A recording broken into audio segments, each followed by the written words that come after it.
मित्रों, अगर जीवन में कुछ सफलता पाना चाहते हैं तो लोगों का कहना छोड़ दो, अपना मन से बात करो और अपना समय पर ध्यान दो। जितना समय तुम घूमने फिरने बतियाने में लगाते हो, उतना समय अपना काम पर लगाओ। तुम्हारा काम कैसे आगे भागता है। घूमने और फिरने से जीवन नहीं जाती, जीवन जाती है जिंदगी में आए हो तो कुछ कर सको कि लोग तुम्हारा प्रशंसा करें। इसी आधार पर आप सभी को एक ऐसी कहानी सुनाने वाला हूँ कि आप सभी को दिल दहल जाएगा।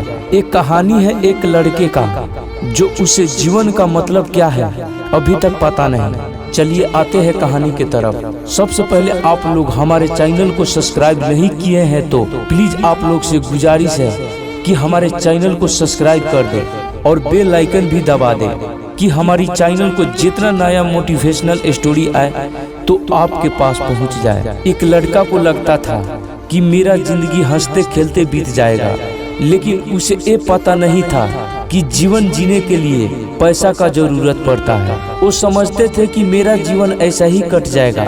वो लड़का दिन रात घूमता था, लेकिन एक दिन उसको बहुत बड़ा समस्या पड़ गया।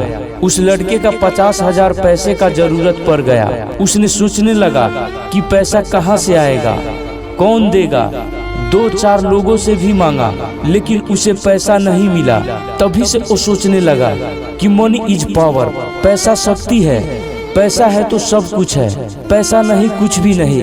पैसा रहेगा तो माँ बाप भाई बंधु सब रहेगा, सब आपको बहुत कदर करेगी। पैसा नहीं है तो कौन है तू।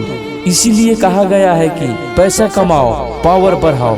प्रेरक कथा। जो लोग मेहनत करते हैं उन्हें सफलता, धन और मान सम्मान जरूर मिलता है। एक गरीब के घर में 4 संत आए। संतों ने कहा कि हम चारों में से कोई एक ही आपके घर के अंदर आ सकते हैं, आप जिसे चाहे उसे बुला सकते हैं। एक गांव में लकड़हारा पत्नी और बेटे के साथ रहता था। उसकी आर्थिक स्थिति ठीक नहीं थी।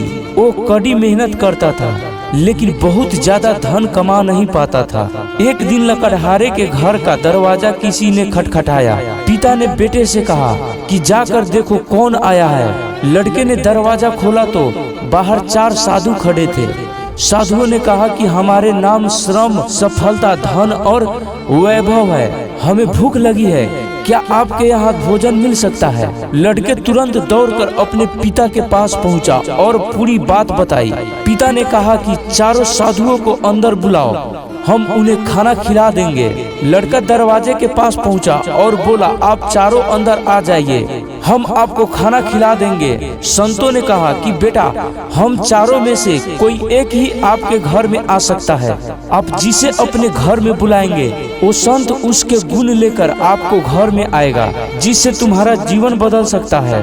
लड़के ने पिता को ये बात बताई।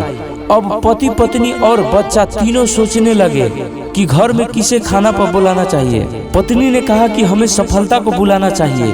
बच्चे ने कहा कि हम मेहनत करते हैं, इसीलिए हमें श्रम को खाने पर बुलाना चाहिए। पति पत्नी बच्चे की बात पर राजी हो गए। बच्चे तुरंत दरवाजे पर पहुंचा और श्रम नाम के संत को खाने पर बुलाया। जैसे ही श्रम नाम के संत ने उनके घर में प्रवेश किया, बाकी तीनों संत भी घर में आ गए। ये देखकर लड़के ने कहा कि आप तो बोल रहे थे कि हम में से कोई एक ही घर में आ सकता है, अब आप श्रम के साथ ही तीनों संत अंदर क्यों आ रहे हैं। संतों ने कहा कि अगर आप धन, सफलता और वैभव में से किसी एक बुलाते तो एक ही संत आपके घर आता, लेकिन आपने श्रम को बुलाया है। श्रम के साथ धन, सफलता और वैभव भी आ जाते हैं। जो लोग श्रम करते हैं उन्हें सफलता, धन और वैभव यानी मान सम्मान जरूर मिलता है। मेहनत इतनी खामोशी से करो कि सफलता शोर मचा दे। जिंदगी में किसी से अपनी तुलना मत करो। जैसे चांद और सूरज की तुलना किसी ने नहीं की जा सकती, क्योंकि ये अपने समय पर ही चमकते हैं। जिंदगी में आगे बढ़ते रहने के लिए चाहिए हिम्मत, जुनून और सही प्लानिंग। ये तीनों चीजें आपकी लाइफ में तभी आएगी जब आप हर दिन कुछ नया कर गुजरने की इच्छा रखते होंगे, क्योंकि कई लोग अपने कंफर्ट जोन में ही जिंदगी गुजार देते हैं।